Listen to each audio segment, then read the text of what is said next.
O'rtada ko'ryapsizlar mana shu somon bakteriyalarini. Hozir ko'rib turgan tasvirlaringiz oddiy mana telefon kamerasida olinyapti. Telefonni shunday burchak ostiga joylashtiringki, tomchiga nisbatan 45 gradus burchak ostida qolsin. Mana o'sha 50 santimetrlar bor orasi. To'g'ridan to'g'ri tushsa, shunchaki tomchidagi o'sha lampani aksiga yaqinlashib boramiz. Endi kuzatuv natijalarida o'zlaringiz burchaklarni aniqlashtirib ko'raverasizlar, qanday burchakda qanday ko'rinyapti. Burchak o'zgarsa tasvirlar ham o'zgaradi. Bemalol istalgan suyuqlikni tarkibini o'rganish mumkin.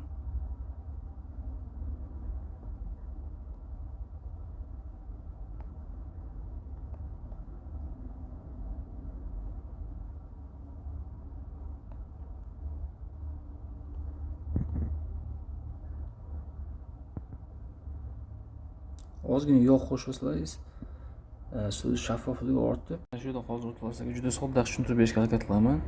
Mana bu lampa telefon spichkasi deb olsak, demak, stuldan yarim metr tepaga joylashtiramiz, xuddi shu shaklda.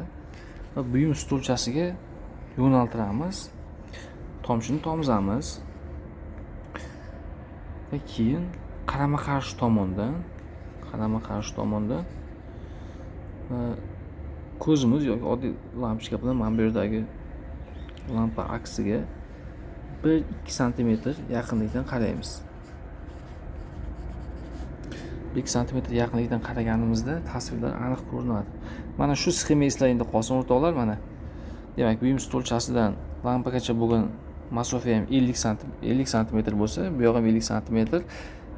Asosan jarayon shunday, sxema mana shunday ketadi. Bizga kerak bo'lgan oddiy lampa va buyum stolchasi, bir tomchi suyuqlik.